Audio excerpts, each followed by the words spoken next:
Welcome to Yacht Crew Vlogs, where we tell the stories of those in the yachting industry. A behind-the-scenes look that discovers the individuals in the industry, their history, their passions, and what inspires them to do what they do. Hi, everyone, and welcome to another edition of Yacht Crew Vlogs right here on Yachting International Radio. My name is Ria. I am your host, and I'm very pleased to welcome my next guest, Matt Ovenden. He is the CEO and founder of Borrow a Boat. Welcome, Matt. Hi, Ria. So you have just taken the boating and yachting world by storm.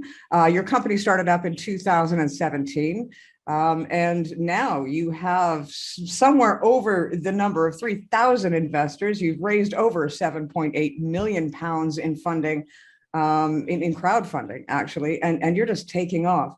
But before we get into the business, I want to know about you. Where were you born and raised, and what was sort of your dream? Because I'm sure that when you were a kid growing up, the last thing you thought is, one day I'm going to borrow a boat. Give me your backstory. Yeah, that's true. Sure. So I grew up near London. We lived in between London and the coast on the east side of London, near Essex. And actually, I did spend quite a bit of time on boats as a kid.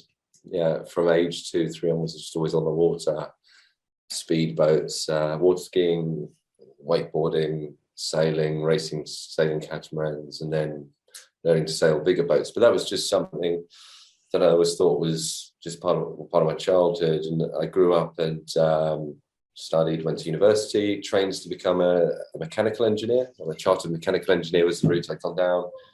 I worked in the city in London for 7 years for London Underground. I was the head of technology and innovation for London Underground for a number of years. So different form of transport, trains, not boats, for a few years, but technology. Then I started my first business in 2009, which was an energy technology consultancy business. And we were going around to blue chip clients like Philips Electronics, IKEA, The Body Shop, Cummins Engines, selling clean tech solutions predominantly to them to lower their carbon footprint, lower their emissions. That was a business called Bright Green Shoots, or green and innovative ideas for businesses. We had got approached by a lot of investors for the renewable energy side of it in particular. So the second business I formed was a wind turbine business, and we built a lot of wind farms and wind turbines across the UK for a 3-4 year period, from 2011 onwards. The government was supporting renewable energy construction at the time. It's a big opportunity. We got a lot of wind turbines up. That was sort of a short-term opportunity in a way, because the next government didn't support wind turbines. We kept on doing renewables, whether they're on the grid or off the grid, and we've done a few off-grid projects. By the time I set the third business up, which was off-grid renewables, essentially, eco-islands, predominantly in the Caribbean. So I worked with Richard Branson on his island of Mecca, and he wanted to make that a completely self-sufficient island, and I worked with him designing engineering solutions for that with renewable energy and microgrids. It was only after I exited that business in 2016, I sold to my American solar partner, that I founded Borrow a Boat, in the boating industry. So it was the first time doing something in boating, but it's still a technology solution we're bringing to boating. It was a change of industry, but I was looking for the next tech trend opportunity in the sharing economy space, app economy, marketplace economy. I was looking for a B2C solution. I just wasn't sure what industry sector. I was thinking of buying a boat back in 2016 because I just had an exit, and I was looking at what it looks like to buy a boat, how much you have to spend up front, how much you have to spend every year to keep it. And then at the same time, trying to think of what industry needs some disruption and tech solutions to make it more accessible. And hang on, let's put 2 and 2 together here. You don't buy the boat. Let's build a business to bring the sharing economy to boating instead. It's something I know something about, having done it growing up. And I know how to build a team and implement technology, to deliver solutions to markets. So went for it in late 2016. We launched in early 2017, and the rest is history. We've been growing since then. 5 or 6 years in. We've crowdfunded 5 times now. We currently have 45,000 boats on the platform that can be borrowed or chartered in more than 65 countries. Yeah, well, what size boat? Like you, people are able to go to your website and even if they want, say, for example, a 10-foot rib, they just want to go take their kids out and go on a lake, all the way up to super yachts, no? Yeah, that's right, all types of boats. We do lots of boating holidays for 7 days, 14 days on catamarans, sailing yachts, sailboats, as I think you call them over there, motor yachts, motor boats with cabins. So there's a core sort of part of the market that just wants holidays on those boats. There's a lot of people who go on boating holidays every year, and so there's that market. We've got the luxury end. We've got over 3,000 super yachts on the platform, mega yachts, as you call them, with crew, your below deck type boats on there. For that, and then we've got the day boats, which you want a boat for one day, a rib, a speed boat, a wakeboarding boat, maybe a fishing boat. We've got boats that can be hired at relatively short notice. We've got an app, so you can kind of go look for a boat near to me. Is there any boats near where I am? Can I have it be on it today, tomorrow? There's that sort of quick fire end of things as well. So we're offering almost all boat types in a completely flexible way. It's about bringing a modern marketplace to boating, really. We've got marketplaces for everything else these days, haven't we? From Amazon to Uber to Just Eat to everything we consume now is we usually search and filter through a marketplace and pay online. And why shouldn't boating be just as accessible as that? Well, you have been described as sort of the Airbnb of the boating and yachting industry. And you did say something earlier that struck a chord with me, is that the industry needed a bit of a shakeup.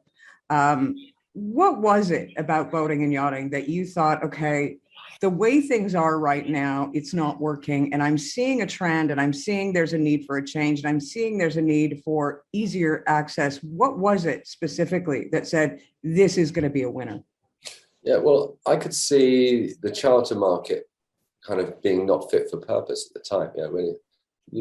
Back when I was looking at buying that boat, I thought, okay, maybe buying the boat's not the best idea.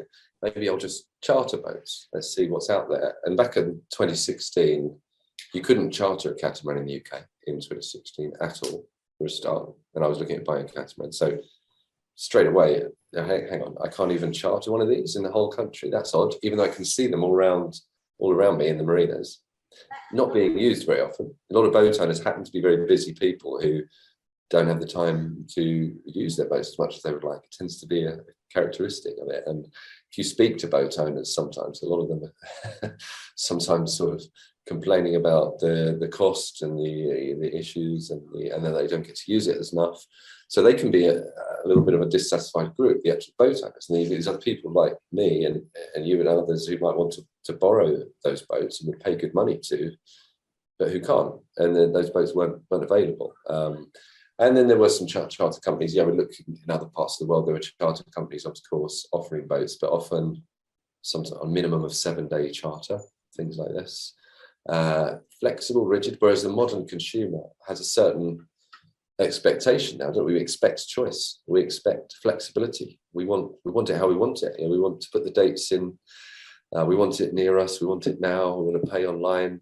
When we go through Airbnb, we want to select any date range, and we want it wherever we want it. And so that's what people want from boating as well. That's the market pull, that people want. The industry hadn't quite sort of reacted to that. So hence we've come along with Borrow a Boat, the marketplace, and we do have flexible boats.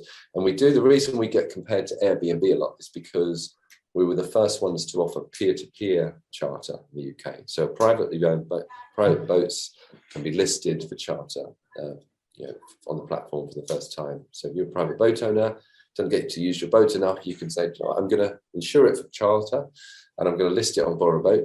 I'm going to choose the price. I'm going to let people use it when I'm not using it. It's good for boats to be used because every time they're used, they're cleaned, looked after, checked. Any little things are sorted out. It's better than a boat sitting there, gathering barnacles or mildew all through the air. So it's good for boats to be used. It helps the boat owner offset the running costs. helps people who want to go boating have more choice of which boats they can borrow. It actually helps the wider industry as well. It helps marinas. They're happy there's more footfall into marinas. If more boats are being used more often, it will help the bars and the shops and the restaurants and the marinas. It helps them. Yeah, the more people that get into boating as well, if we can grow participation in boating, I believe, with borrow boats. The more people get involved, the more people are actually going to get into boating, and ultimately more boats will get sold. It'll help the whole ecosystem of boats. And we do actually help on the sales of boats as well, because people sometimes ask what they could charter boats at for if they bought them. So you can justify buying a boat a bit more if you can get some rental returns on it. So the case for buying the boat is a little bit better. So it helps that part. It kind of helps across the industry. Well, have you noticed? I mean, especially now, we're taking a look at the next generation of the world. I mean, we're talking about sustainability, we're talking about Airbnb, we're talking about Uber, we're talking about a generation that isn't necessarily interested in ownership of anything, because when they want a boat, they're going to get that, would charter the boat or rent that boat, say in the Mediterranean during the season for the Med, and then 3 months later they want to head to the Caribbean and they're going to charter a boat there. They don't want the headaches of the maintenance and everything that goes along with it. And it's a different generation as well. Is that something that you think the yachting industry is looking at? Is the fact that women are now becoming more important in the industry, in the maritime industry, and as well people of all walks of life. There's a change in the ultra high net worth individual as well. Yeah, there's a wider societal trend, as you say, towards services, evolving a product to a service a bit more, consuming things as and when we want, less ownership. And certainly the sort of millennial generations and those coming through are more likely to want to experience things than own things. Some of that generation don't want to own a car, or they don't want to own their mobile phone even. So why would they want to own a boat? It's the last thing they want to own.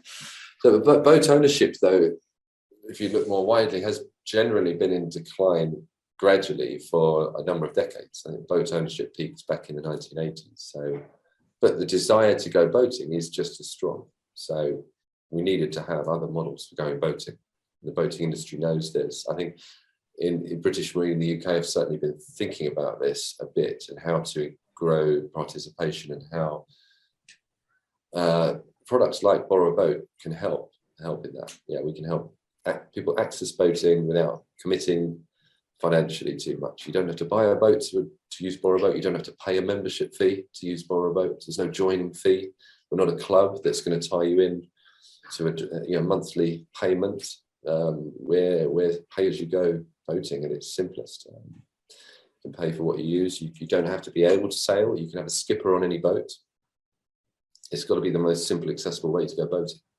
Do you think that the pandemic helped your business in a sense that all of a sudden, as you said, boating and yachting, et cetera, a lot of those things had been declining, but once we hit the pandemic, all of a sudden we saw across the states, you couldn't get a boat for love nor money. You couldn't, they couldn't even make the boats. They couldn't buy the components in order to make the boats, and boating sort of exploded, starting in the States and then, exponentially around the world. Do you think that really helped with your concept, pushing it forward? I think, it had a mixture of effects. Participation in boating has definitely gone up during the pandemic, domestically, first and foremost. So we saw more people wanted to borrow boats in the UK. We have boats in 65 countries, but in particular the UK, because it had a negative effect in 2020 on international boating, because travel was so stifled. Right.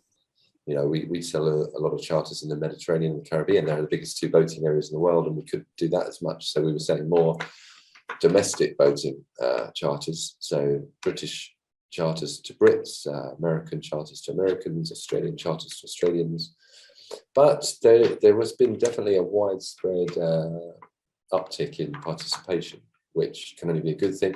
And since middle of last year, middle of 2021, when travel opened up, we've seen a huge surge in demand for international boating charters, and that's a widespread pattern in the travel sector. There's so much pent-up demand. People are craving a holiday, craving getting away. So we are seeing an influx demands in the last 12 months, off the back of the pandemic, which has been great. And hopefully some of that increased participation will stick from the pandemic time. And hopefully more people open their eyes to boating and will stick with it. One of the biggest things that we had seen a decline way prior to the pandemic and over the years was sailing.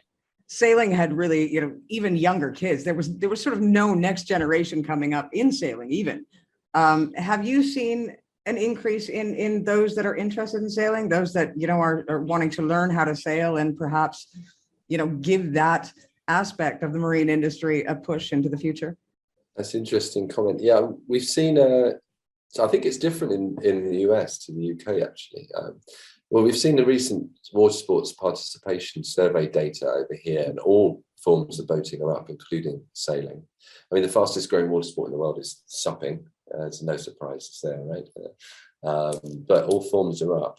I think in the US, in general, it seems to be our experience, and we are doing quite a few bookings in the US now. We launched in America in March last year. It's definitely more of a motorboating emphasis in general in the US.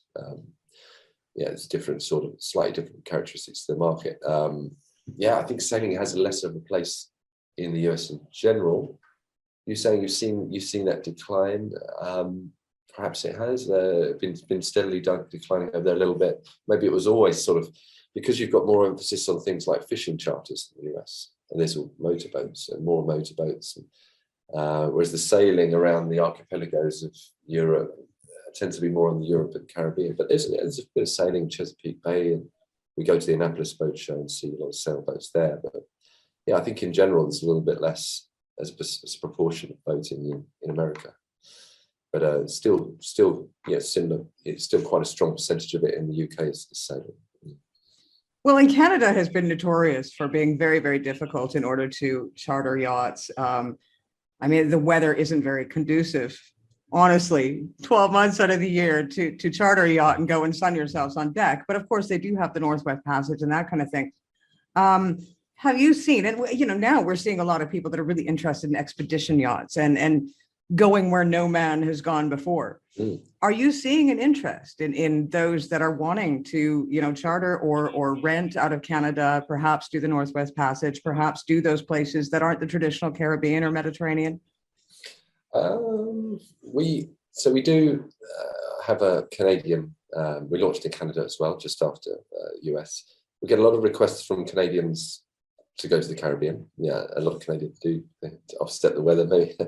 And also some coming to the Med. Boating in Canada, we've got some boats around the Vancouver Island end of things. We haven't seen a particular, I have to say, growth in that. But I think there's a wider pattern of some people doing, certainly on the bigger super yachts, the more exploratory trips to the Antarctica charters and the North Pole, which can, in the comfort of a super yacht, is quite palatable. Maybe not so much on a sailing yacht, sailboat. So we've seen it a little bit, but I mean, the main thing is, the main business for us is the Mediterranean and the Caribbean, the biggest two areas, of course, and then domestic boating is a certain proportion of the market as well. So what's next? What's next is we're growing the business, launching into more countries. So last year we launched into the English-speaking countries. We launched Borrowboat into the US, Canada, Australia, and New Zealand. Yeah. We're now launching into France, Germany, Italy, and Spain. It's the big four European countries, and the added challenge of the language difference, of course. So we're, translating sites at the moment for those countries, and we'll have teams ready to take, help inquiries from those countries. We're set on building a global business here. Boating needs a global boating marketplace, and we're going after that. Well, you've already taken over 3 of your competitors, or as near as competitors as they could be called. Do you see that may be a trend in the future, that there are other companies out there that you could sort of gobble up, as it were? It could well be. It could well be. I think that we've been saying for a while that we see this space consolidating. There are a few sort of similar regional competitors with variously different or similar, slightly similar offerings. No one's quite doing it in the same way as us, I don't believe, with the full breadth of the market, from day boats to super yachts and everything in between. But we've got various similar businesses, and I think over the next few years there will be a bit of a consolidating of the market.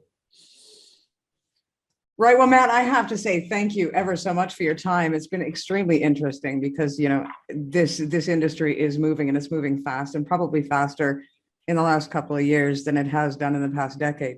So it's quite interesting to chat to somebody who is sort of on the forefront of that change within the industry. Yeah, thanks, Ria. It's been a pleasure to talk to you. Thanks for having me on. Of course, you've been listening to Matt Ovenden. He is the CEO, founder of Borrow a Boat. We'll supply all of the information below this interview when it airs. You've been watching another edition of Yacht Crew Vlogs right here on Yachting International Radio. My name is Ria. I have been your host. We'll see you again next time.